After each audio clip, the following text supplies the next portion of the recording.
Welcome back, ladies and gentlemen, to the StarCraft 2 World Championship Series Spring America's Challenger Edition. I'm Nathaniel within control, trying to make sure that we can get through these intros as quickly as possible. That's all I got. Good. You did it very fast. Thank you. That is the fastest intro I've ever done for a WCS show ever. Just, you know, I was trying to get some personal achievements out of the way on today's broadcast because you know what hasn't been going fast? The first map of every PvZ we've had? Yeah. And guess what map we're starting this PvZ on, ladies and gentlemen? That's right. That is right. Año Cero. I am extremely excited to see how long these guys can beat the snot out of each other as we get ready for this one. It's DisK versus TLO. We're counting down into it right now. The afternoon is almost over, but don't worry, this one should take you into the evening here as you enjoy a smooth beat of oracles on drones and eventually infested Terrans on everything else. Or DisK adjusts. Or DisK adjusts. Protoss has not been winning on this map today. Does DisK go for an aggressive build? Because the sit back and we both macro up to 200, 200 and pretty much do nothing all game. Zerg has won every time versus Protoss when this has happened today. Between Europe and NA, please, for the love of God, do something else. In the top right, as the red Protoss player, he is DisK. Alexandre Cornevier. Now, if he can take part of his name and disconnect from the Kala and do something else, maybe he'll be able to beat this man in the Northwest, the blue Zerg player. He's TLO. Dario Wunsch. Someone get him $200, please. 99,800. Come on. Yeah. If he were to get eliminated here and we find out that that doesn't push him over, whatever happens, we're gonna donate. There needs to be. Well, I'm not gonna. No, you got to make content out of it. It's got to be the $200 show match. Right. That TLO plays, and his opponent either wins or loses, but TLO gets 200 no matter what. Is kind of how it's set up. Just have him play against a North American Protoss in year 0 3 times, I guess, like a best of 3 on year 0. Yeah. Yeah. Or European Protoss. I mean, yeah. Hearthstone did the same thing Puck and everyone else has done on this map, so. Yeah. Let's not put this folly on just the Americans today. Todd doesn't even get out of bed to commentate a guy unless you've won $100,000. Like, that's true, actually. Esports earnings doesn't have you. Todd, his vision, I mean, not only is he tall, so he just kind of like looks over people normally, but he literally sees through you until you've hit that number on esports earnings. So Dario could become visible to the Frenchman, whether that is something he wants or not, by winning this match. Yeah. It just happens. It's part of life that Todd finally sees you. Yeah. It took a lot of boxes for that to happen for me. Yeah. In 1 weekend of commentating for Tastosis, I guess. Yeah, yeah, that'll do it. Double gateway opening from DisK, so a little bit different here. He's going to wall in. Wants to have some kind of narrowed space for any kind of early lane shenanigery. I don't hate it. This wall in, though. Oh my god. Is this a Roddy wall? I shudder to even call it a Roddy wall because Roddy wall looks terrible until it begins to double wall and triple wall because, you know, he's playing against like a European Zerg that sees this wall and wants to ling bust it. Yeah. Then you're like, there's some kind of weird science behind it. But that wall I just looked at, no. No. There's no science there. Only pain. Only the absence of God. Look at that. Yeah, I know. But the pylon is exposed? Like what? I don't. It's. It happens. Listen, it happens to everyone, so I'm not trying to come down too hard on DisK here, but it's against Dario on year 0? It's blood in the water. It's chum. Maybe he's thinking to himself, please, for the love of God, Dario, attack me so that we don't have a 40-minute game on year 0. Which Dario will not do. He will take this one all the way until the map rotates half sideways, and he's got 30 Infestors, 69 Spore Crawlers, 12 Spine Crawlers, and 14 Queens. I am more pessimistic and anxiously excited about this first Stargate producing a Phoenix than an Oracle, and then a cheeky second Stargate to go down for his, like, 5 out of 6 games. Yeah. When it stops becoming cheeky, it just becomes what you do. He won't see it coming this time. No one ever expects the 8th double Stargate game of the day. All right, so there's the Oracle first. Please don't do it. Do something different. Do something different. Throw down like 9 gateways. What would Huck do? Huck would do right Huck now. would already have 8 gates. Yes, of course. This game would be pretty much over, Warp whether would he have wins or finished. loses. Yeah. Yeah. Remember 8-gate era? That was crazy. That was some nuts. crazy stuff. I remember, like, oh god, some of those maps that had like the 4 bases that we would play on. I can't remember the exact one, but like Stardust would just drop a pylon in the corner and build 7 warp gates, like just in this random spot on the map, so you could not find it. And surprise, I'm all in it. It was terrible. We're really lucky to have StarCraft like we do right now. Like the games are actually, we make our jokes, but these are fantastic quality games versus that. Yep. It's just, I feel like a lot of it does, we joke about it, right? But this map is very conducive to the long games. It's very hard to get any sort of early attack because you're all of the exposure kind of just comes from the west always. And if you have the tower or units in between the natural and third, you're pretty much unassailable. And it will be some different. Robo and Fast Third Nexus. The speed overload's going to scout everything, of course. 2 oracles coming out. That's very normal stuff. So it is going to be DisK making an adjustment here, and I like it. If it's a big map like this, take advantage of it by expanding a little aggressively. Now, Dario in previous matchups, and granted not this map, has shown the desire to be pretty aggressive, right? Like that's actually why he has both won and lost a couple games in these PVZs, with the weird early aggression that ends up getting punished. So gotta be careful. This map kind of tells you not to do that. Oh, it's a Nidus. Never mind. Oh boy. Map says go ahead because it doesn't matter.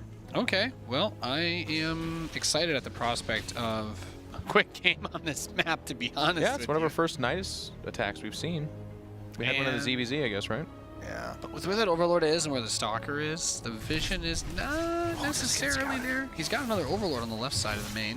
There's speed overloads though, man. Whatever's like not scouted right now will be scouted. Oh, I was just thinking about where his vision is if he wants to immediately drop ZvP. Yeah, they're spotted. Yeah. So that'll be the tricky part. I mean, on this patch now, one of those Stalkers with just some probes will do it, right? Like, it's pretty easy SWAT, or no? He's making the worm. Oh. Here we go! Oh my god, it worked! What do you think? Well, he needs to start the next one. Like, this is one of the follies of Zerg. There is one popping up in the top right-hand side. Okay, so that's good. So the first one is okay in that it distracted him. The next couple are the ones that there we go. That's what I'm talking about. He's getting like a Void Ray out. That doesn't matter. There'll be queens in there. And it's not, the Void Ray will never come out. Never mind. Yeah, DisK is super dead. Super dead. That's all his production up there. It got depowered. Yeah, that's It is Nartosis Pylon, as they call it. Yeah. Yeah, less than ideal, as they say. And I think that was, what, another worm outside the third? So the yeah, the third's getting hit right now, too. It's actually pulling the probes to the third. Whack-a-mole. Main base taken down, blocked by creep now. I guess he has an observer there anyway, but creep tumors won't be set up here. So he can just retreat into that worm. Bounce on over to the third, and congratulations, DisK. You are suddenly on 1 base. Yeah. And 1 game, to be honest, because this is pretty darn over. Yeah. No. It's 150 some odd supply. Speed's finishing here. So is Tunneling Claws and falling Burrow. back through that wall there. Yeah. Hey, look, a pylon. He's like, oh wow, look at that. I can just kill this one pylon, and then I just run around with GG. We did it. We had a game on year 0 that went under 10 minutes. I'm flabbergasted. I feel like a victory. Yeah, no, that was a win for everyone. Yeah, except for DisK, I guess. We're horrible human beings, but that's the way the cookie crumbles. So TLO up 1-0 in our final match of the night. The Worm. Tragic. It was a decent reaction. He gets stuff over here, but literally I think it's like 6 roaches pop out, and they're just specifically good against the low DPS of this force that's here. He gets to the top of the ramp. But as I was starting to explain, it was good to see Dario not fall for this trap. A lot of times Zergs will be like, they'll micro that army right there, then make the next Nidus when that force gets cleaned up, and then it can get blocked. But he's making it while that fight's happening, and then there's just too much damage that happens. He loses the Nexus, loses the Pylon, and then straight trades with a bunch of these roaches, and it's just, he's getting outproduced. Too hard. Yeah, really well done. Fantastic play. And TLO puts himself, as we said, very comfortable position. The lobby for the next game is getting put together as we speak. So it's going to be Kairos Junction. I had a lot of games on Automaton as well today. Yeah. Not so many. A few on Kairos. I think one of Puck's games was there at PvP, but yeah. This is a good map. Good Protoss map for a lot of reasons. We've seen some pretty good Protoss victors here. Can get to 3 bases pretty well. The 4th base not the super hardest to take. And then there's a lot of attack paths that are good for Blink and good for Warp Prisms, that kind of stuff. It's not like it's a bad Zerg map per se. It's just a decent Protoss map. So kudos to DisK for shaking it up, because we've seen the late game not work on year 0, so he did have to try something different. But unfortunately, the Nidus was the right call against that fast 3rd. Robo had only produced 1 Immortal, so it really hadn't gotten going. And then he just got caught. That's the other kind of funny thing here, too, is if he had more of a warp-ins and responds that first Nidus, if that Nidus doesn't get going, it's just roaches. It's just roaches with maybe queens outside of a 3rd. And he already had sentries and force fields and immortals, so it's a very good game for DisK. So unfortunately for him, we make our jokes, but he came very close to being a great spot and ends up losing. It's tough. Yeah. Very well done by TLO. And I mean, mixing it up is pretty much all that we were looking for. So they're just asking for the players to confirm they're ready, and we'll be starting this one up. Darry need another break. Yes. He's getting older. He's 28. His bladder's not what it used to be. Yeah, he made a comment about that earlier as well every game. In chat. So that's just normal. Yeah. It's life, guys. It's part of what happens. Yeah. Don't forget to check these out, by the way. Boom, boom. Esports StarCraft and StarCraft on Facebook. Get your StarCraft fix. There's pretty much never-ending torrent of StarCraft content. So it is. There's the next 2 weekends of WCS Spring Challenger. Your Dragon will join the crew. And then May 17th, I believe it is, or 14th, or whatever. It's that around that time is actually WCS Kiev. That'll be really exciting and fun. Yeah. So lots of StarCraft action coming up. And I'm just going to say it again since we're just waiting for them to start the game. There's also some cool free stuff you can get, I guess, free-ish, if you have already. A lot of people know about Twitch Prime and all that. There's a big StarCraft thing with it now. Get yourself some Swan stuff. I think there's an interface as well. There's a console for Terran that basically looks like mech. So cool. All kinds of content coming out. It's nice. Yeah. There's just been a lot of stuff. Yeah, I think it was Abathur last month, and then I think next month it's supposed to be Vorzan. So there'll be like a Protoss interface and some Protoss emotes and sprays and stuff. Okay. We'll have to check it out. As we head into game number 2 here, DisK versus Dario. Kairos Junction's the map. You guys are the fans. We're the commentators. They're the players. Yeah. Speaking of the players in control, in the northwest position, spawning as the red Protoss, he is DisK.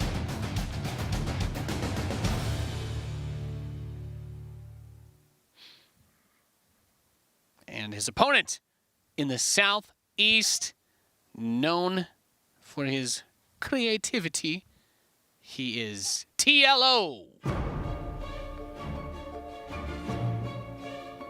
Way back in the day, TLO was a Terran player. Switched to random, switched to Zerg.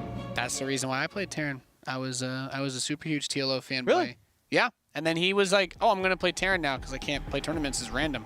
And I'm like, "Yes!" But I was one of those people that maybe kind of like watched but didn't always watch. And then one day someone's like, "No, you play Zerg now." I'm like, "Well, I already learned the hotkeys."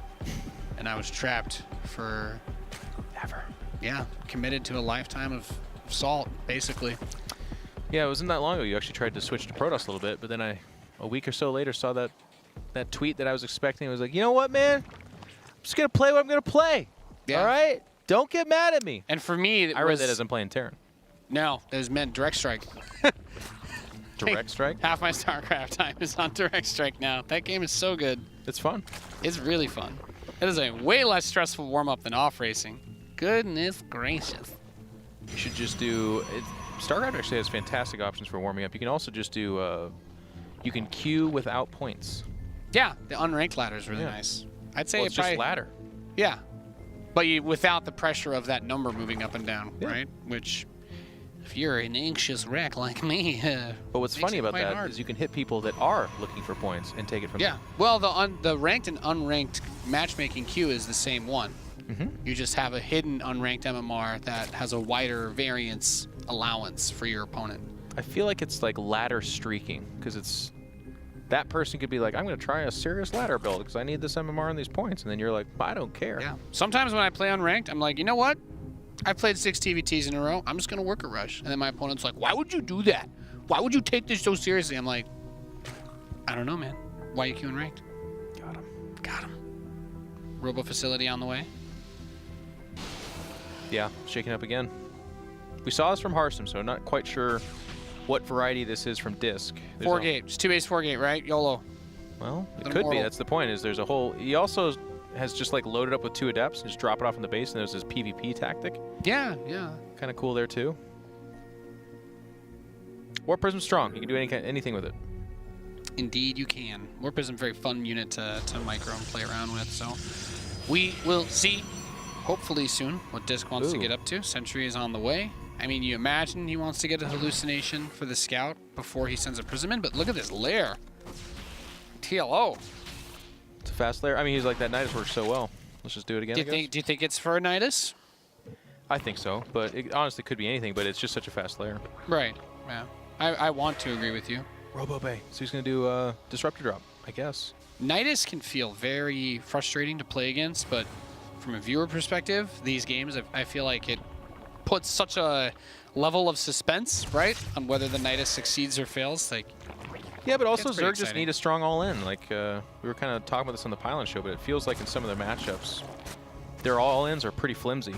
Like, and the Nidus is one of those too. It is strong, but if you prepare for it or know it's coming, it gets shut down hard, right? Yep. Real hard. Okay, so it is Warp Prism. It should be Disruptor after that Warp Prism.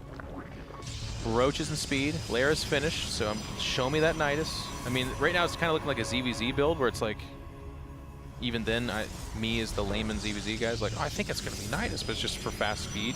And it's going to be a fast Disruptor drop from DisK. Oh, okay. It's kind of cool. It gets spotted. Yeah, I mean, you see this with an Overseer this early in the game, and that's what it has to be, that, right? Like, you don't assume your opponent's going for fast 2-base Colossus. No. Or do you? I don't know. No, these North American guys are shaking it up, and they do make some Colossus, whereas other players are not. So maybe it is actually Colossus after the Disruptor.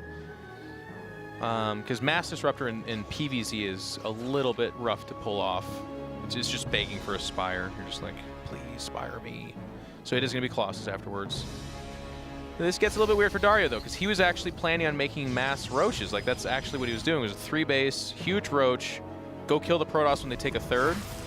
But Disruptor Colossus, that's actually kind of specifically good against what Dario was thinking about. Now, you add in Ravagers, it gets more complicated, but still, Colossus not bad.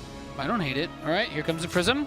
Disruptor shoots, and doesn't really score. It won't even show you the number if you only kill 1 drone. Yeah. It's like, don't even. You think you accomplished something for that? You think you accomplished something? No.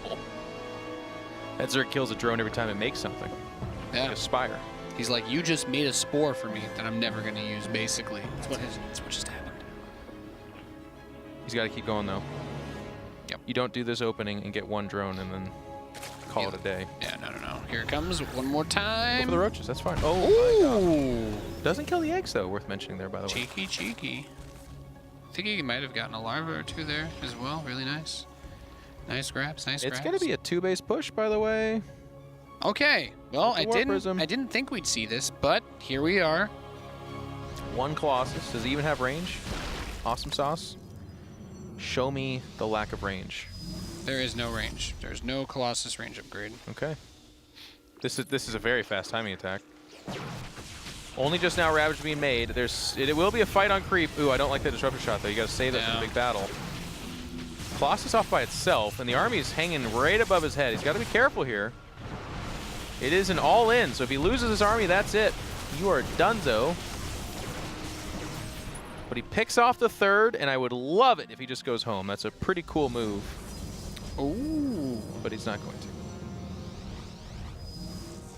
Well, he's got the Disruptor probably off cooldown in there now. But yeah, it's just a bunch of Stalkers with no upgrades. And a Colossus with no range, which is weird. But I guess he's maybe also using it as like just a big target, big expensive target. I mean, any number of Lings at all die pretty for free to this. And then the Stalkers are the main threat, obviously. But the Disruptor's pretty cool, too. If you just A-move a bunch of Roaches and Ravagers, Disruptor hits. It's disaster. Yeah, he's getting ready. He's posturing with the disruptor, looking for opportunity. I mean, imagine a world where he actually does just get a sick hit off with the disruptor on the Ravagers, and it's basically just game over, right? Oop. Dario's going to try to come in, but he's going in from one direction. He's not really circling around the other way as far as I can tell, so... Oh, he's just actually A-moving across the map. Yeah, he's like, I'm just going to do a sick counterattack and force you to recall. Yeah, he just A-moved all the way across the map. It's like, if you won't recall on your own, I will make you recall. I think that's the War Person trying to go after it back there. And this is going to get weird.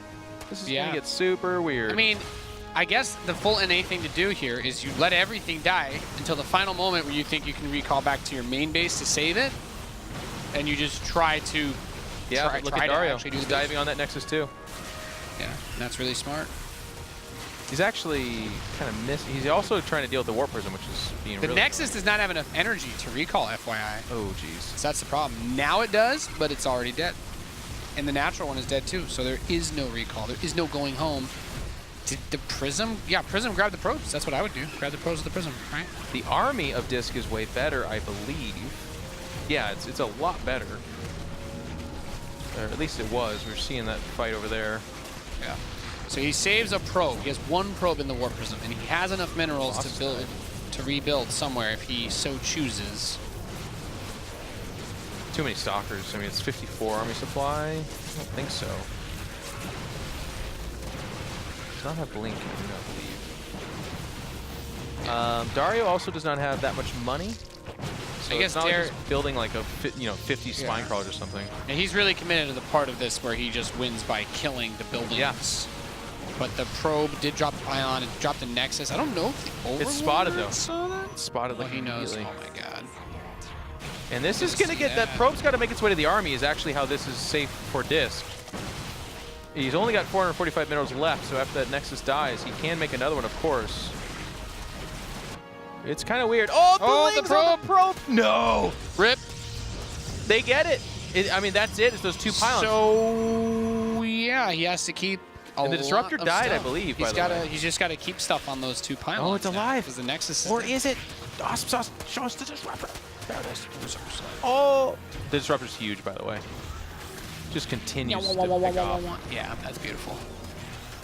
I think DisK wins, and if he doesn't have that Disruptor, it gets to a really weird place, because Dario's out on the map. Look at that, too. He's got a base. Yep. Yeah, he saved a decent amount of his drones, but I guess it just comes down to DisK just needs to make good calls with where he positions his units. And just not lose that chef. Yep. Because everything in the main, still, it's not dead yet, right? So it's like anything that he pulls out, like, you still don't want to get into an awkward spot where you dive on those two pylons, but you don't actually kill everything back home. I think he has enough army, too, to take the... I mean, he doesn't have to, but he could take the Disruptor and, like, half these Stalkers and probably go out on the map and kill. It's more risky because he doesn't quite know how big TLO's army is, but we do. We're looking at it. And it could get to a weird spot where Dario has to dive on those final two pylons. Ooh, that's actually interesting, right? Because he has sentries, though. He has 2 sentries, so the sentries are huge. Because the pylons won't live very long, and Stalkers, yes, they'll win the fight, of course, but if he just dives and gets us surrounded on the pylons... Yeah. Can we take another look at those two pylons? Do you think a bile in the middle hits both? No, right? No. Okay. Get out of here. I don't know, man. Okay, I think Stranger the things. I mean, the base is found. So he knows. But of course, this leads to the final question of whether he can do it or how he would do it. Uh-oh! And I mean, everything is so 25% of his army just died right there. Yep. 14 Lings, 1 Roach, 2 Ravagers. And actually, everything I just said, I think I now disagree with. I don't think he has enough to even dive on the pylons. Nope. With the force fields especially. Like there's just no chance. No. I don't think you can even morph Roaches into Ravagers if you lose the Roach Horn either. So. There's 17 drones out there? What? Yeah. Oh, wow. Well, build your spawning pool. What? No, he just wants more workers. But that's not going to do anything. Yeah, the Stalker drop's going to come in. And this is a speedy boy. There's no answer for it, too. I mean, no. Dario's kind of doing the math right now. Like, maybe this gets weird. It doesn't. There's just too many tools here for the Protoss. The Warp Prism and Disruptor living sealed the deal. even with that out of the equation, I still think DisK is just too far ahead. But you take that out, and maybe it becomes interesting. As it is right now, DisK is, you know, he's a one loss away from being out, so he's going to play this as safe as possible. But there's just no way that he can. Yeah. The Prism will be able to safely ferry units all over, and then he can never kill the pylons. I mean, I guess if Dario really wants, he can make his final stand. He won't. I don't think he could kill even one of them with everything that he's got left. So your hope is to just try and stall out, right? Like a Terran floating command centers all over the map. Yeah. Just be like, all right, at one point, one of these bases is going to get up and running, and then you're going to be real sorry, Mr. Protoss. But that doesn't seem like it's going to happen. Nope. This is over here and fight. Like, can I get on top of them before? Now we're going to play this weird game of corrosive bile whack-a-mole, but the game is rigged in favor of DisK by a lot. Yeah. Yeah, no, I don't see it. The Ravagers here are nice, but there is no way to kill the Prism. So as long as DisK doesn't make a catastrophic mistake, he can just do this. He can dance all day. Yeah. The only thing Dario's going for him is that he's about to start mining from top left. He's going to have all 9 drones going for it. It's just still so much to ask, and DisK is doing a great job about scouting, right? We just saw a hallucination. It's going to spot that base, so guess what? This Warp Prism will head over there. And there's just not much that Dario can do. Even someone as creative as him. Yeah. Dodge here for a while, just buy time. That's what he can do, is buy time, by the way. But at some point, DisK can also just look at this and be like, wait, is that actually your whole army? Well then, again, leave the sentries, and he's doing it right now. Yeah. He's actually doing it right now. More of his units are going to come out. Yep, yeah. And that's the right call. Warp Prism plus that, leave the sentries back there, leave the disruptor. So if Dario wants to make a dive, you've got what it takes. Yo, man, just do it! God. He is just worried as all get out about this unknown Dario army, but I wish we could just lean in and be like, hey, he has nothing. He has nothing. Go end it, please. End our suffering. Spawning pool finally on the way. Yeah, where he can add more lings that also will not be able to do anything. He's transferring drones to lower left, I guess. Yeah, well, it's like he didn't bring his army over here, right? So transferring these drones, like with the Prism, he's gonna kill. He's gonna kill a lot of them if he wants to on the way there. Just gotta bring everything back up to try and buy time. Kills a few lings, no big deal. Stalkers are still alive. They're gonna get their energy back. Shields back, excuse me. What if we had the sickest predicted corrosive bile shot? Warp Prism actually wouldn't die to it anyways, but what if it did? And we just start running around hollering like, oh my god. The best ever, the best. Against 18 Stalkers, what is the YOLO play here? Does he just try to is he going to try to tech? I don't know. Does he just try to get into the Roach Warren? I don't know. Is there a building inside Dario's old main? 10 lanes. Look, is that a hatchery? To the left. No, it's just a cluster of overlords. Just a bunch of overlords chilling. Yeah. So for the first time in this game, he's able to replenish some of the forces that he lost, but I think he ends up net positive 5 lings from when the space trade started. Yep. Which is not enough. And losing the spawning pool again will be just a giant thorn in his side. He's taking another base in the top right, too. Yeah. What a game. What a game we're witnessing right now, Jeffrey. Well, he's got access to lings now, and DisK is not wanting to split up his army, so the lings make sense because he's buying time to add more. He's up to 21 lings now. He's getting a Roach Warren. The Roach Warren becomes interesting. Again, 5, 6, 7 Ravagers. All of a sudden, this army can do something. So here's DisK again. The game looks very, very minimal, but he has so much. He's moving out a large portion of his army, by the way, to that southwest part, because he's like, I guess if these are all the lings, they can't get to the pylons in time to punish me. Yeah, and this is the winning move that he should have done 7 minutes ago, but he's just now got the confidence. He's like, I think I can go in. What did he leave at the pylons, out of curiosity? Because this base is nothing here. Yeah, okay. Sentry, full energy. A couple stalkers. Maybe sick disruptor shot on the drones. Get us around. Get us around. Boop. The disruptor. That would be the moment. It's right now. Just fight him. Yeah. That army actually can't leave. Oh my god. Oh my god. No. No! No! It's not possible! He's targeting it! There's no sentries! Oh my god! He's gonna get it! It's solo! GG!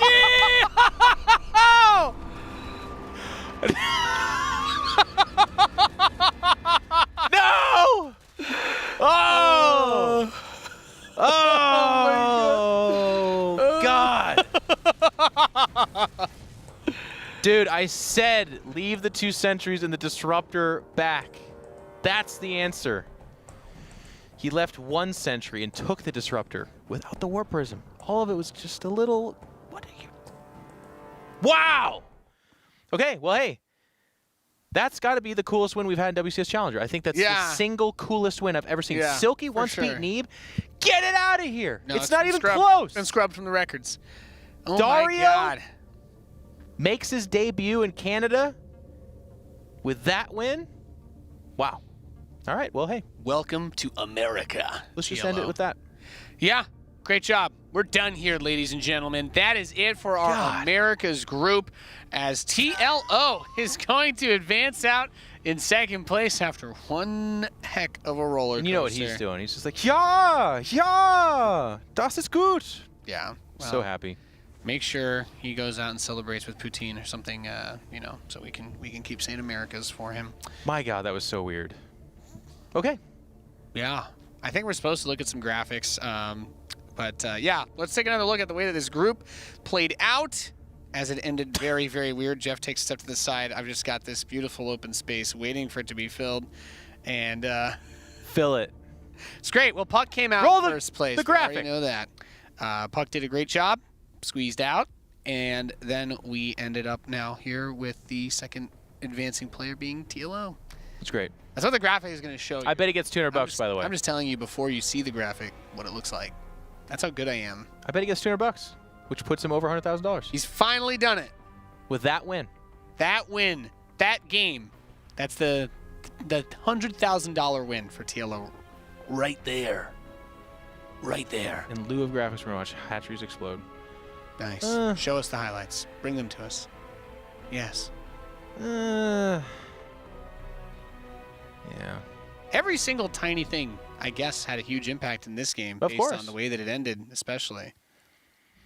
DisK, though. DisK. That is going to be... That one will haunt him. That's going to haunt him. Yeah. Now it's time to change your name. So we talked about that on the Pylon Show. It's like, when's the time to change your name? Change your name now. Don't be DisK. Go to Sphere. There you go. That was good. It was a good day. Dr. Cube. Yeah. And you know what? Good run by DisK. It was one of his first appearances in Challenger, and he went up against Dario, a very good player. Took him down to the line. Should have won that game. Those are the worst, though. The ones you should have won are the worst to lose, because you're just like... Yeah. It's really hard. I mean, you know that your opponent doesn't have a lot, and especially as he kept fighting, he's just seeing less and less. But it's like you don't need that many units to go over here and make that part happen. Oh, and even came everything. Oh. Yeah. I can't, actually. Now it's hard to watch. Hey, we'll be back tomorrow. Let's go eat some food. Yeah. Yeah. Oof. The biggest of oofs there. So we're going to take a look at that group graphic now so that you can all be reminded of where we were today. Puck out, wins both of his matches. TLO slips up a little bit in the winners versus Puck, but it was a great series. Manages to come back with that phenomenal closeout over DisK. And DisK and Rays find themselves eliminated from WCS Spring Challenger. So Jay Whipple is at Cheesadelphia. Good luck to him. And Cheesadelphia, of course, going on this weekend as well. Lots of awesome StarCraft happening, and we will be bringing you more tomorrow. Very, very early. Same time. American time. Same time, 7 a.m. Pacific, and whatever that ends up being everywhere else. We will be going through Europe and America's Groups B. Don't miss it for anything. This has been the StarCraft 2 World Championship Series.